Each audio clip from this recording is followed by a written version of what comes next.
Garde à vous. Message officiel de souvenir. Lu par Madame de Givray. Ouvrez le banc.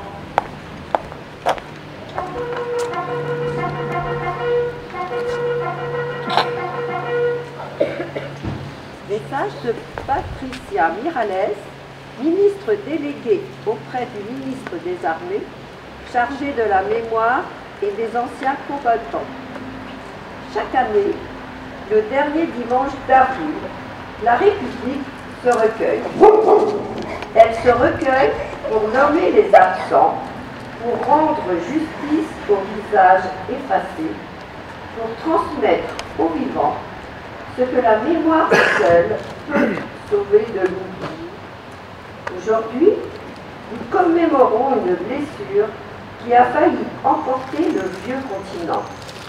Une blessure infligée à l'humanité tout entière, au cœur même de l'Europe. Elle nous rappelle que sur nos terres, dans ce siècle encore très proche, l'homme a pu devenir le bourreau, l'assassin, le visage répugnant de la barbarie déchaînée. Ils furent des millions arrachés à leur vie, à leur maison, à leur famille. Juifs, résistants, opposants politiques, otages, homosexuels, tziganes, témoins de Jéhovah, handicapés, réfractaires. Tous furent broyés dans les rouages d'un système organisé pour déshumaniser, avilir, faire disparaître. Aujourd'hui, beaucoup de nos concitoyens ont en mémoire l'étoile jaune cousue sur la poitrine des Juifs. Chez eux, dans la rue, jusqu'au fond des camps, ils n'ont pu s'en débarrasser. Mais gardons aussi en mémoire le triangle rouge pour les prisonniers politiques, le triangle noir pour les asociaux, le triangle marron pour les tziganes, le triangle rose pour les homosexuels, le triangle bleu pour les émigrés. Gardons en mémoire ces triangles et étoiles de la haine qui accompagnaient des numéros qui écrasaient l'humanité des déportés. Dans cette mécanique de l'horreur, la France connut son lot de douleurs. Elle connut aussi son sursaut. Parmi les déportés français, ils furent des milliers à être arrêtés pour avoir dit non. Non à la tyrannie, non à l'abandon, non à la barbarie. Ces femmes et ces hommes, parfois très jeunes, portaient dans leurs gestes la flamme d'une république qu'on croyait éteinte. Ils furent les héros de la liberté que d'autres voulaient supprimer. Celles et ceux qui ont survécu au camp, miraculés d'un voyage par-delà l'horreur, la souffrance et la mort, sont revenus avec la conscience ébranlée, mais résolue. Conscients du rôle qu'ils auraient à jouer, de la valeur morale et politique de leurs témoignages et de l'importance de préserver leur mémoire de l'oubli comme du mensonge, ils se sont regroupés dans un foisonnant mouvement associatif qui allait influencer les choix de la nation. Henri Manès, Marcel Paul et le père Riquet ont fondé dès 1945 une fédération afin de faire vivre les valeurs de résistance qui furent les leurs. Leur héritage vit encore aujourd'hui et il est important de la préserver. Aujourd'hui, dans nos écoles, dans nos mairies, dans nos préfectures, leur mémoire nous parle encore. Elle nous dit que la déportation n'est pas une histoire lointaine, figée sur le papier glacé des livres d'histoire. Elle est un avertissement et même une exigence. Elle est le socle d'un engagement sans cesse renouvelé pour les droits humains, pour la dignité, pour la paix. Il ne s'agit pas seulement de se souvenir, il s'agit de transmettre, de dire aux jeunes que ces crimes ont été rendus possibles par le silence, l'indifférence, l'habitude, et qu'ils peuvent renaître dès lors que nous cessons d'être vigilants. C'est pourquoi la République ne transige pas avec la mémoire. Elle la fait vivre en l'enseignant, en l'honorant, en la défendant. Aujourd'hui, la France pense aux disparus, à ceux qui ne sont jamais revenus. Elle pense aux survivants, dont la parole, longtemps étouffée, a ensuite éclairé le monde. Elle pense aux enfants et aux petits-enfants de déportés, porteurs d'un héritage douloureux mais nécessaire. Qu'ils sachent que la nation ne les oublie pas, que leur histoire est aussi la nôtre et que nous sommes, ensemble, les gardiens de cette vérité vertigineuse. Aujourd'hui, alors que l'histoire s'accélère et que les certitudes semblent vaciller chez certains, soyons dignes de l'héritage que nous ont transmis les déportés. Un héritage d'humanité, de justice et de grandeur, une rectitude morale qui nous élève. Souvenir, reconnaissance, transmission, telle est la promesse que la République renouvelle en ce jour. Vive la République, vive la France.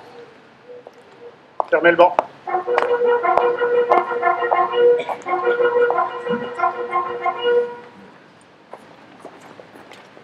Lecture du message de l'Union nationale des combattants, lu par les élèves de la classe défense du Collège Sacré-Cœur.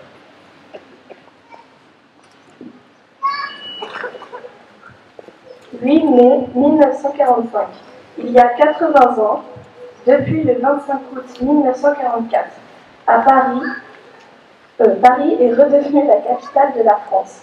La presque totalité de notre pays et de l'Empire a été libérée. Restent les poches de l'Orient et de Saint-Nazaire. L'Indochine est encore sous occupation japonaise.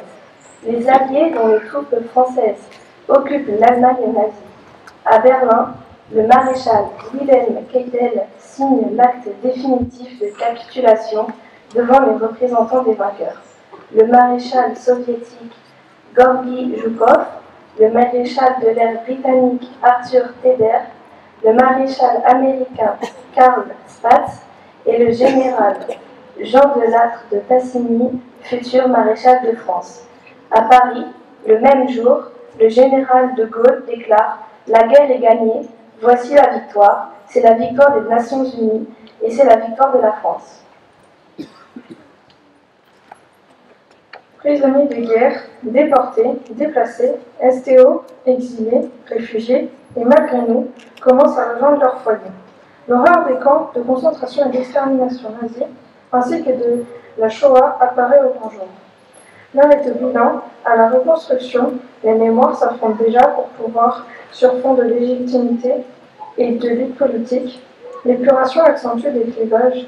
Au niveau mondial, un nouvel ordre se met déjà en place. Saluons aujourd'hui toutes les Françaises et les Français, héros et anonymes de métropole et de l'Empire, qui ont souffert et donné leur vie pour que la France se relève et redécouvre sa gloire. N'oublions pas les soldats alliés, les forces françaises libres, les résistants de toute obédience et les nombreux étrangers qui ont contribué à sa libération pour que le pays des Lumières reprenne sa place dans le concert des nations. N'oublions pas les souffrances des familles dont les enfants et les parents ont disparu dans la tourmente de la guerre, celles des populations civiles déplacées, déportées, celles des victimes collatérales des combats, des bombardements. celles des victimes de représailles et de multiples sévices du fait de leur origine ou de leur couleur de peau. Mobilisons-nous, comme nous l'avons fait tout au long des mois passés, pour transmettre aux jeunes générations la mémoire de cette période douloureuse, ainsi que celle de tous ceux qui ont souffert, combattu, résisté et donné leur vie pour notre pays. Ils ont été le levain de son redressement et de son renouveau. Dans le contexte actuel, restons très vigilants, entretenons esprit de défense et résilience, soutenons nos armées. Rappelons-nous les propos de Winston Churchill en 1948, 3 ans seulement après le 8 mai 1945. Ceux qui ne parviennent pas à tirer les leçons de l'histoire sont condamnés à la répéter. Vive la France, vive nos armées. Ouvrez le banc.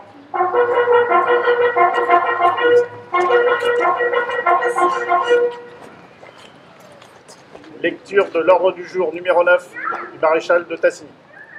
Officiers, sous-officiers, caporaux et soldats de la première armée française. Le jour de la victoire est arrivé. À Berlin, j'ai la fierté de signer au nom de la France, en votre nom, l'acte solennel de la capitulation de l'Allemagne. Digne de la confiance de notre chef suprême, le général de Gaulle, libérateur de notre pays, vous avez, par vos efforts, votre ferveur, votre héroïsme, rendu à la patrie son rang et sa grandeur. Fraternellement, unis aux soldats de la résistance, côte à côte avec nos camarades alliés, vous avez taillé en pièces l'ennemi partout où vous l'avez rencontré. Vos drapeaux flottent au cœur de l'Allemagne. Vos victoires marquent les étapes de la résurrection française. De toute mon âme, je vous dis ma gratitude. Vous avez droit à la fierté de vous-même comme à celle de vos exploits. Gardons précieusement la mémoire de nos morts, généreux compagnons tombés au champ d'honneur.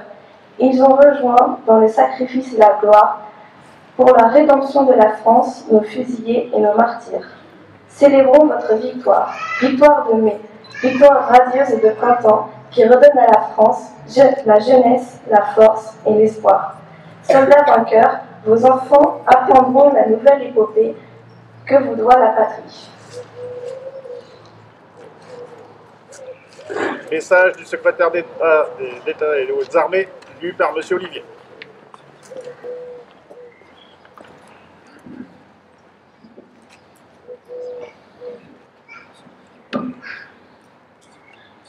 Message de M. Sébastien Lecornu, ministre des Armées, et de Mme Patricia Miralles, ministre déléguée auprès du ministre des Armées, chargée de la mémoire et des anciens combattants, à l'occasion du 80e anniversaire de la victoire du 8 mai 1945.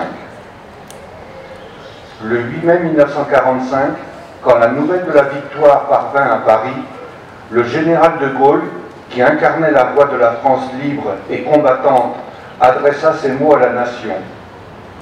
Tandis que les rayons de la gloire font une fois de plus resplendir nos drapeaux, la patrie porte sa pensée et son amour d'abord vers ceux qui sont morts pour elle, ensuite vers ceux qui ont, pour son service, tant combattu et tant souffert.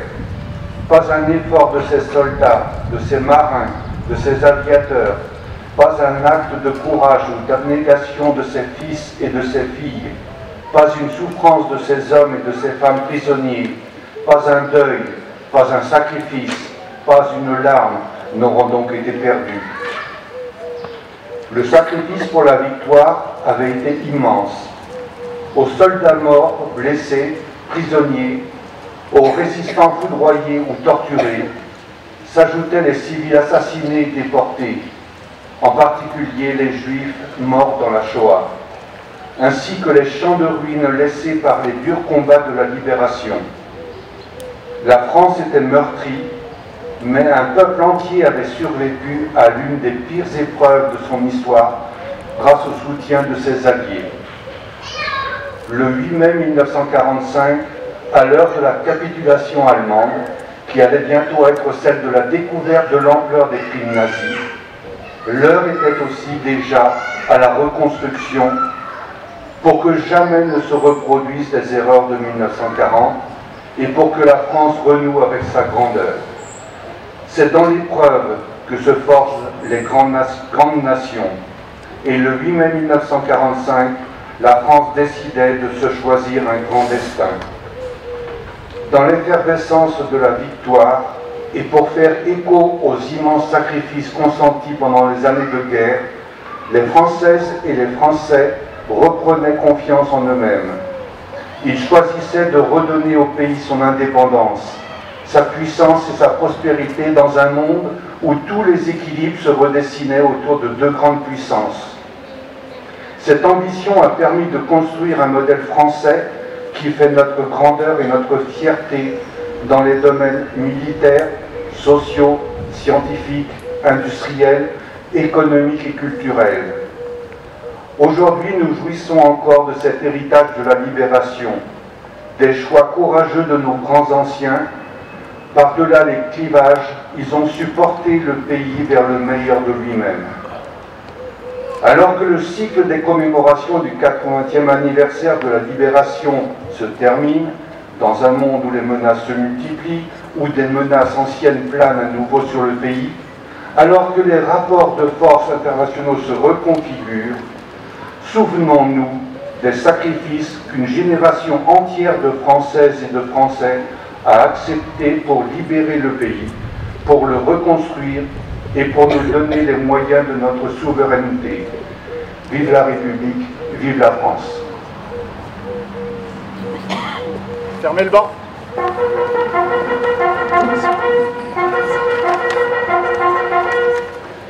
Porte-drapeau, drapeau sautoir.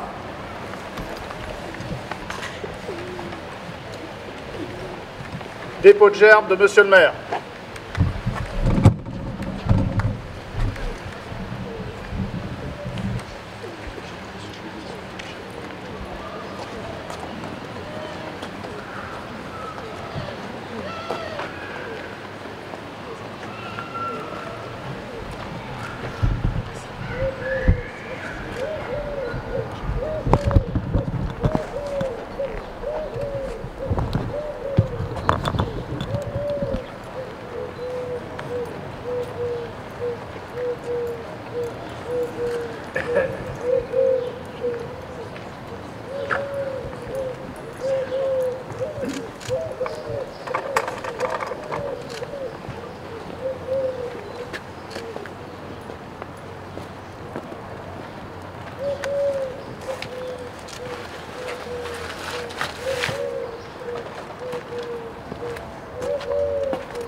Aux morts.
Porte-drapeau, drapeau au pied. Repos.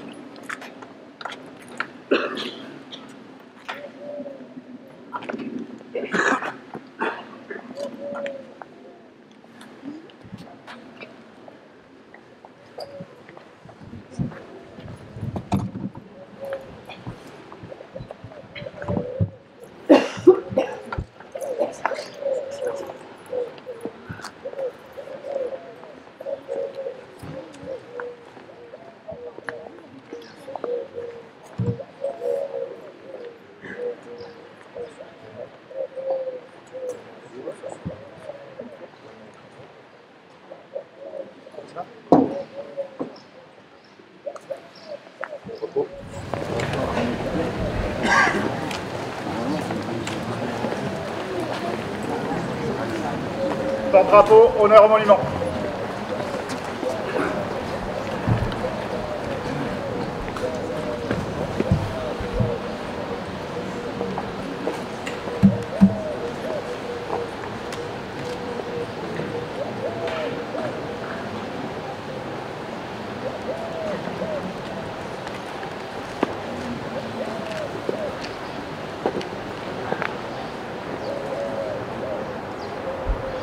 Drapeau, drapeau au pied.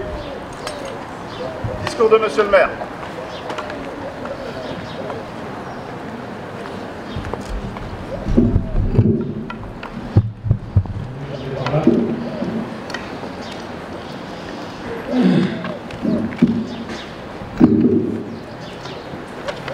Mesdames, Messieurs, les élus du conseil municipal, Monsieur le commandant, chef du centre d'incendie et de secours, Monsieur le représentant de la gendarmerie, représentant de la police municipale, chers sapeurs-pompiers, Messieurs les anciens combattants, Mesdames et Messieurs, chers porte-drapeaux que je tiens à saluer particulièrement, qui sont bien présents parmi nous, Monsieur le représentant, président de l'association diverses et variées, Messieurs les gravité. Il y a 80 ans, dans nos familles, nos quartiers, nos villages, nos entreprises, les femmes et les hommes étaient remplis d'un sentiment mêlé entre fierté retrouvée et soulagement euphorique. Oui, le 8 mai 1945, la France a gagné la guerre. Elle a repoussé l'envahisseur au-delà de ses frontières. Elle a terrassé une force destructrice mue par une idéologie nécrophage et dictatoriale. Il est entendu que ces heures heureuses ne seraient survenues sans le concours absolu et déterminant de nos alliés américains, et britanniques, mais aussi australiens, canadiens, ou encore norvégiens. Mêlés alors aux cloches des églises, aux cris de joie et aux accolades, les paroles du général de Gaulle retentissent. Dans la joie et dans la fierté nationale, le peuple français adresse son fraternel salut à ses vaillants alliés qui, comme lui, pour la même cause que lui, ont durement, longuement prodigué leur peine. Ces heures glorieuses ont été rendues possibles grâce à l'émergence de grandes figures autour desquelles Français de France et de l'étranger se sont mobilisés, comme celle, bien entendu, du général de Gaulle, mais aussi du général Leclerc, Jean Moulin, Lucien Aubrac et tant d'autres dont les noms sont inscrits au champ de l'œuvre. Ces heures mémorables ont été possibles grâce à l'organisation de systèmes d'information, de sabotage, de coordination mis en place par des hommes et des femmes du quotidien, des inconnus, devenus alors des héros par leur seul mérite, celui de leur courage, de leur détermination à combattre l'île totalitaire. Ces femmes et ces hommes se sont battus corps et âme sous l'occupation. Ils ont donné leur vie pour la liberté et ont permis de restaurer la dignité humaine. Pierre Brossolette déjà formulait une invitation à leur mémoire. Saluez-les, ce sont les soutiers de la gloire.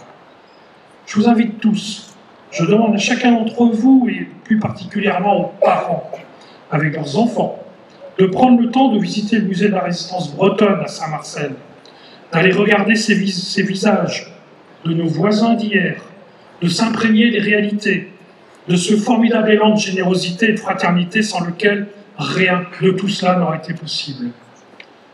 Parmi ces habitants de notre pays, Souvenons-nous de grandes femmes, comme la révérende mère Yvonne Aimée, ou encore Suzanne Latapi. Souvenons-nous de grands hommes qui ont inscrit par leur vie notre honneur d'être français. Ils méritent bien davantage que tous les hommages que nous ne pourrons jamais leur rendre. Et pourtant, en ce 8 mai 2025, j'aurai l'immense plaisir de saluer en votre nom à tous. L'un d'entre eux, je veux évidemment parler de Marcel Bergamasco. Ces héros français sont et seront de plus en plus rares. Avec courage et abnégation, ils ont construit en ces heures sombres de 39 et 45 une paix que nous devrions chaque jour nous émerveiller d'avoir. La paix la plus longue sur notre sol de France depuis la nuit des temps. Au 5e siècle de notre ère, l'auteur romain Végès a formulé un adage désormais universellement connu. Civis pacem parabellum. Qui veut la paix prépare la guerre. Au 5e siècle encore, saint Armel fondait notre cité de Ploermel. Et 1500 ans plus tard, nous pourrons fêter cet événement dans un climat de paix parce que nos grands-parents, nos parents, se sont levés, voici 80 ans, pour faire la guerre. Ce n'est pas de la philosophie, ni de la théorie. Tout cela constitue notre héritage. On ne peut plus concret. Garde à nous, charge à nous de le garder en mémoire et de nous en inspirer pour évidemment le transmettre. Ce 8 mai nous rappelle que la paix, la démocratie, les valeurs républicaines, l'écoute et le respect de l'autre sont les combats de notre quotidien. Y sont-nous à la hauteur de nos aïeuls pour en être, je dirais, les protagonistes d'aujourd'hui, ici et dès maintenant. En leur mémoire et pour l'avenir de nos enfants, à aucun moment et sous aucun prétexte, nous ne devons baisser la garde. La paix est notre raison de vivre ensemble. Préservons-la. Vive la paix, vive la République, vive la France, vive Ploermel. Chant des partisans.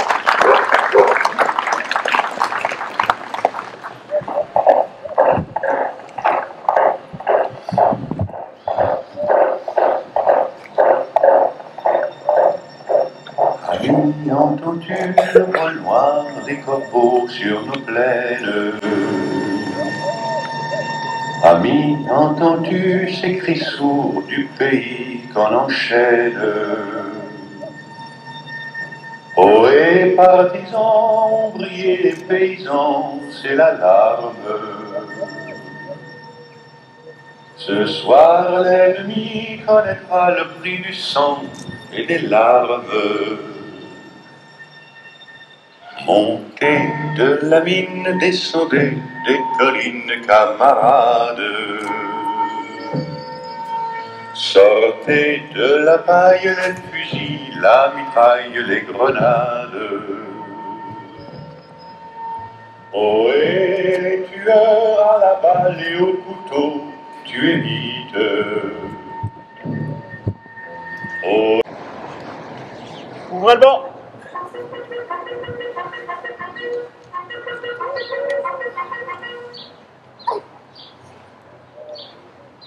Ce qu'on a, monsieur le maire.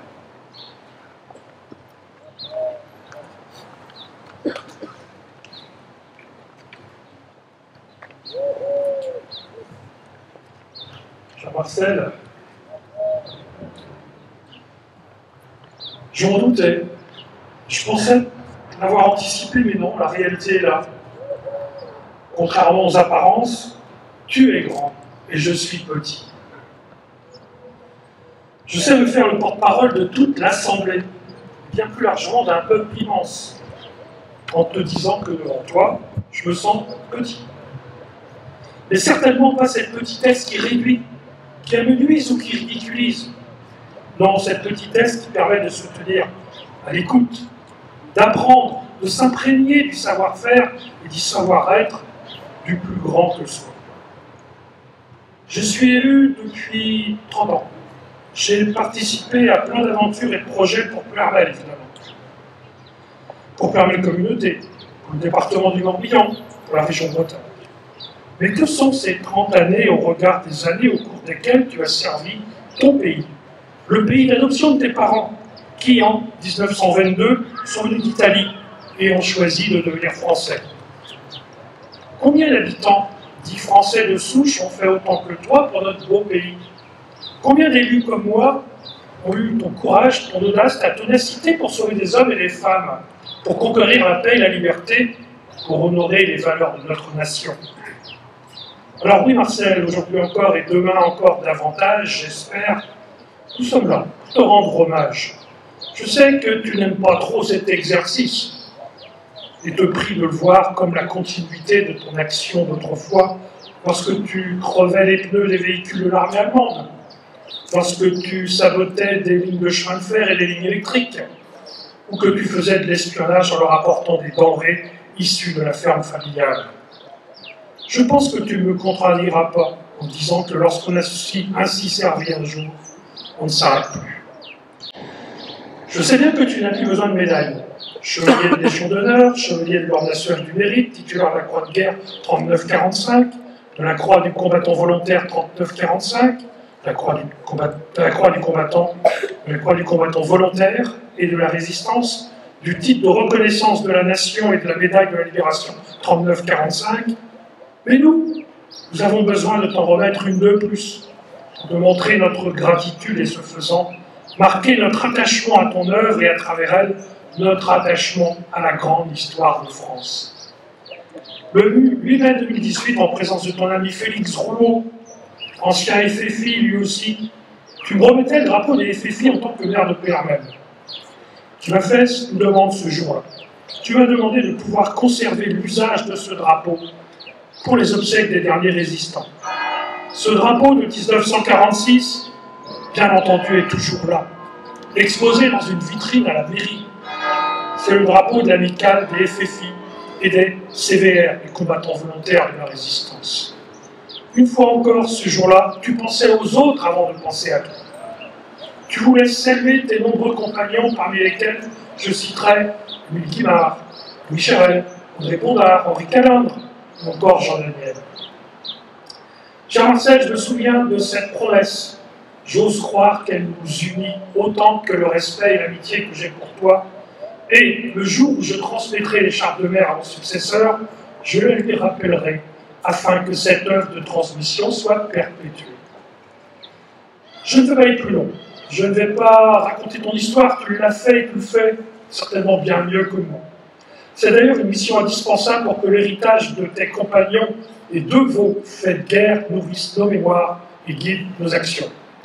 Je ne vais pas non plus débiter un panaplégique habitable, dont je ne te sais par avance horrifié, malgré le fait que tu le mériterais amplement.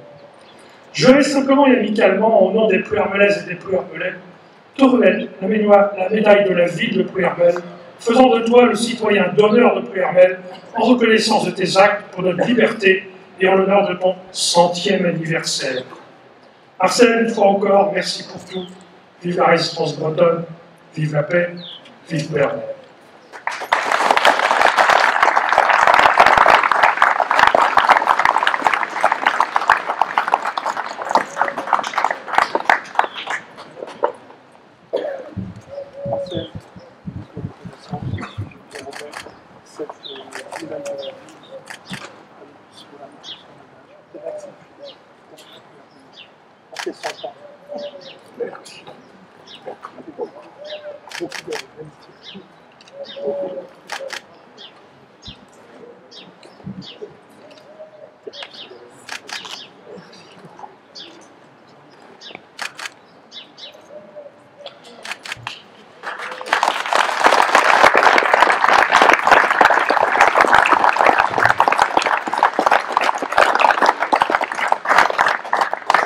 Melban.